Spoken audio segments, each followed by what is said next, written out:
So you might have heard it already. If not, you're going to hear a lot of it. For some other reason, I keep calling this recipe a biscotti recipe. Why? I have absolutely no clue. So throughout the rest of the video, you're going to hear biscotti, biscotti, biscotti, and more biscotti. But actually what you should be hearing is crackers, crackers, and more crackers. Because obviously this video and this recipe is about sourdough discard crackers, not sourdough discard biscottis. So as we go through the video, please be mindful that I'm not talking about biscottis, I'm talking about crackers. So sorry about that, but we're human. Try and turn it into a game and do something fun with that. So if you make your own sourdough at home, you have this. And what this is sourdough starter. You would also then know that to keep the starter alive, you need to feed it quite regularly. If it is outside, you need to feed it daily. If it is in the fridge, like I have with mine, it needs to be fed once a week. I keep it in the fridge, like I said, just because I don't know when I'm going to be able to make the sourdough, so it just makes more sense for me to not have to burn through so much flour. But when you feed it, you only take a small amount of the sourdough culture in the jar, and then you add a whole bunch of flour to it, meaning there's a whole batch of sourdough starter, which is why it's called sourdough discard. You would usually throw the discard away, but why do that when you can make so many delicious recipes? So this one is how to make sourdough discard biscottis. They are absolutely delicious. You can control the final flavor you want, and it makes sense to reuse something that would ultimately be thrown away. So stay tuned, I'm going to cover all of the recipes, all of the steps, and I hope after this you give it a go and you manage to enjoy these absolutely delicious discard products. So now we get to the really exciting part of the video, which is the ingredients and how to make these amazing sourdough discard crackers. And the very first thing is we need a cup of sourdough starter. Now what I do want to say is that this recipe is not specific to the gram on ingredients. If you go a little bit under, you go a little bit over, that's perfectly fine. So we don't need to go into grams, we can just simply work in cups, teaspoons and spoons. And if you're a little bit up and down, that's perfectly fine. So we need 1 cup of sourdough starter. We then need half a cup of whole wheat flour, half a cup of white flour, 4 tablespoons of butter, and 1 teaspoon of salt. And then of course you need a nice big comfy mixing bowl. What you're going to then do is you're going to bring all of the ingredients together. So you're going to take your whole wheat flour, you're going to take your white flour. Then what you're going to do is, it doesn't matter the order, you can put in salt, butter, whichever one first. I put in salt first, added in the butter, and then I scoop out the 200 grams or 1 cup of sourdough discard. Mix it all together. It's going to be a very dry dough, so don't expect it to be comfortable. This is a really nice dough just to get your hands in there. I like to just grab fistfuls and squeeze it through my fingers. As you can see, it brings it all together really nicely. But then at some point you're going to have to just pour all the ingredients out onto the tabletop, because what this is going to allow you to do is bring everything together and mix it all together properly. What you don't want is clumps of flour, clumps of sourdough starter, and then you get sort of strange pockets of tastes. What you are doing is you are not kneading the dough, you are simply combining it. And this dough is really nice because it's not sticky, so my hands look very sticky because I had the sourdough and the butter and all of that. But once it has created an actual dough, it doesn't stick, and it's a really nice little vacuum cleaner. You just drag it around the surface and it cleans up beautifully, and you just keep on bringing it together until it makes a beautiful dough texture and consistency. And from there on out, that is all of your ingredients. that you need and all of your ingredients brought together. Then if you want to make sure the ingredients are properly mixed, you can give it one more little push and shove, and like I said, not kneading, just simply bringing it together. Then flatten them out, make them into a square, and what you want to do is try and, as much as possible, even it out to 2 equal parts. Why you want to do this is this recipe gives you 2 batches, which is really nice. You could always halve it if you wanted to and just do a single batch with 1 cup of sourdough starter if that's all you have. But you will, based on this recipe, divide them into 2 and then bring it together and use your fingers to gently shape it into a rectangle. Why we want to do a rectangle is simply for storage. It's easier to stack 2 or 3 rectangles on top of each other rather than round balls. If you wanted to, you could put them in a ball as well. It's not going to make a difference because we are going to be rolling the dough out. So it's really up to you, but I like to use squares or rectangles just because they stack so much easier. Once you have this, what you're going to need to do is go and get a piece of cling film. In this instance, you are going to need to get 2 pieces of cling film because you have 2 pieces of dough. This is not the most sustainable thing you can do. I acknowledge that, but there is a little snippet coming of what you can do with it. Simply put it in the middle and then quite tightly package up your dough. What's really nice here is as soon as you pull it in nice and tight, you flip it over, it's quite a satisfying texture to it. It looks really cool. And you're going to do exactly the same thing with the second one. You're going to lay out some cling film. You're going to put it in the middle, pull the one side over, stick it into the dough, pull the other side over, make it nice and tight. And then you're going to take the 2 edges of the cling film, bring them over one onto what you've already folded, then the other, nice and tight, turn them over, and you've got 2 shiny, beautiful little blocks of dough. What do we do with this? Part of sustainable living is to not have to use things like this. Now, I'm still on a hunt to find an alternative to cling wrap when it comes to baking, but what you can do, simply take it, roll it up, and next time you make this, just reuse it. There's no need to use new cling film every time you bake. Fold it up, scrumple it up, whatever you want to. This can be reused time and time again. So take something that is very unsustainable and turn it into something a little bit better until you find an alternative. So now you have your rested biscotti dough. This has been in the fridge overnight. You need to leave it in the fridge for minimum, I would say, 3 hours. You get some recipes that call for a lot shorter, but I like to leave it quite long because ultimately what you're doing is the sourdough culture is feeding on the flours inside. What's happening is it's creating tiny little air pockets. So the longer you leave it, the bigger the bubbles in the final biscotti, which I personally like.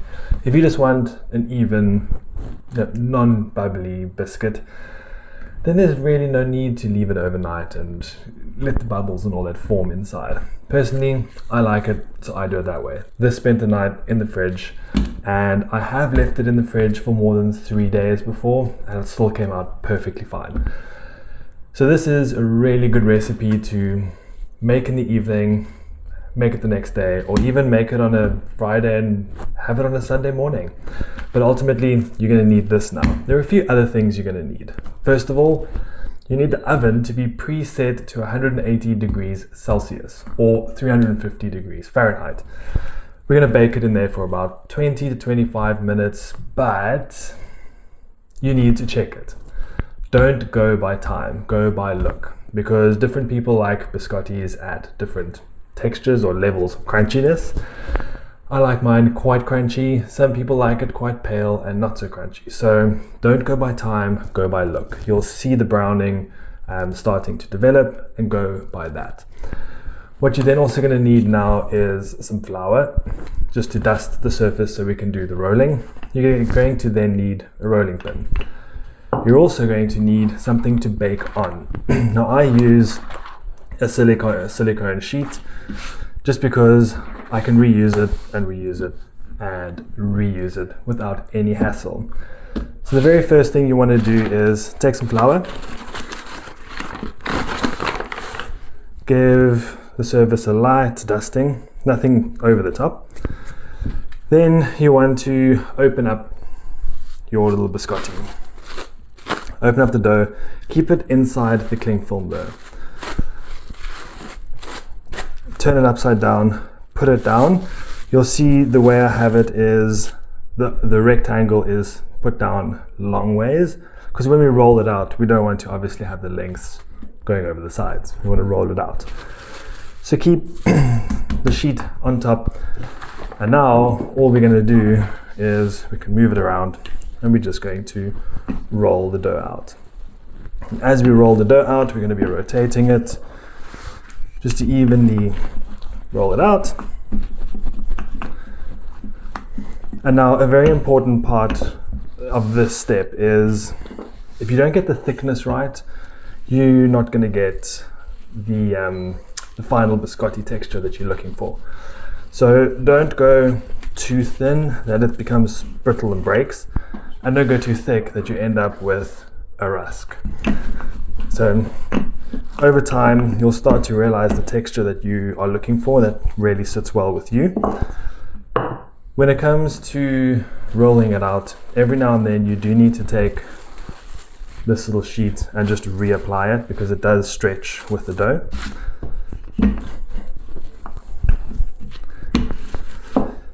And if the dough does go over, we did flour the bottom, so we can just pick it up, move it. But you can see it's a pretty firm dough. It's not like baking bread.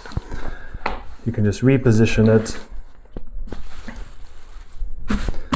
go back on, and I'm not quite happy with the thickness yet, but we're almost there.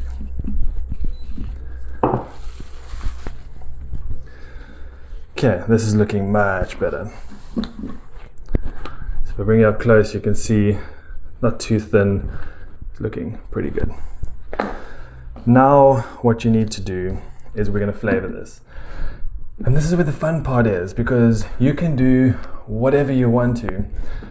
I think as a base, you should always go with flaky salt and some pepper.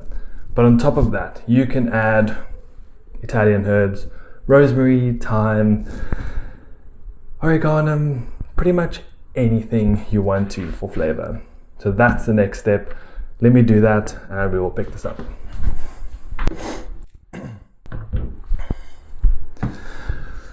So I've got my salt, sprinkling it over the top. Pepper.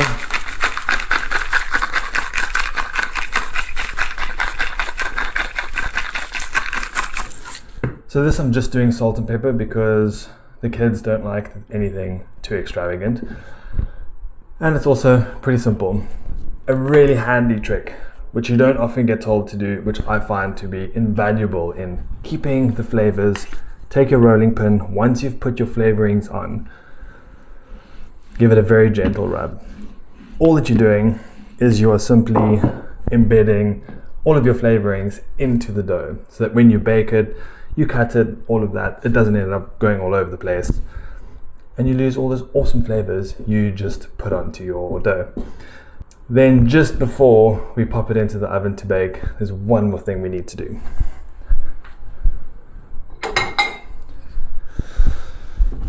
And that is, we need to slice it. So with biscottis, you need to cut it before they go into the oven so that you can get the shape and the size you want. Now, the easiest thing to do is find a nice big knife that you can easily cut with. I've never cut through silicone before. You're not going to cut it, you're just going to press it down to make an indent. So you want to leave them about 2 centimeters apart. So have 2 centimeter slithers, but it's really up to you. If you wanted to have store it in a small jar, for instance, you could cut it in half and do little slices so that they can better fit in. This is really your playground to do whatever you want to. But in essence, we need to pre-cut them before they go in the oven so that when they are done baking, just simply crack them and they're ready to be enjoyed. They're all nicely sliced and we simply now pop it into the oven. How I like to put it in the oven is a normal baking tray. I like to flip it over and then just simply lift it up. This is what's so nice about a silicone sheet, is you can actually just move it around, put it on, and then this just goes into the oven straight.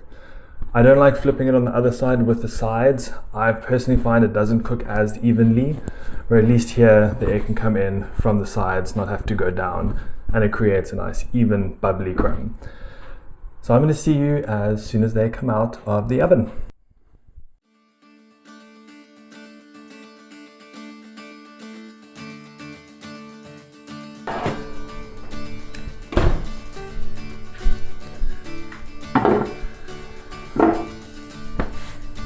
As always, absolutely delicious. Still a little bit hard, but you can see if you pick them up and you just, it's hard, they just crumble apart. And if you have a look at them, they are so bubbly and just absolutely delicious. And this is what we live and bake for. The crunch. It still needs to dry a bit, cool down, and the crunch will be even more. But if I put it near the microphone, beautiful. And this is one of the bubbles, one of the bubbly areas.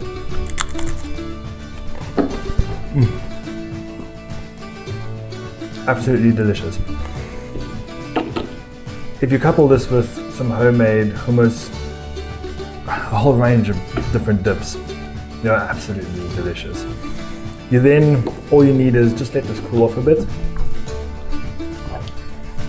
Get a jar. These are a little bit long, so they won't fit in. Snap it in half, put them in. Keep them stored like this. I take the rubber seal out of these, so you don't want them airtight, so they keep the moisture in. And put these on your shelf and you have a beautiful little feature that tastes absolutely delicious. If you enjoyed this recipe, please give this video a thumbs up. Please give it a try and let me know how it worked for you and if you enjoy them. And yeah, please subscribe to my journey where I'm going to share a lot more recipes and ways of sustainable living throughout the months and years to come. Until next time, happy baking.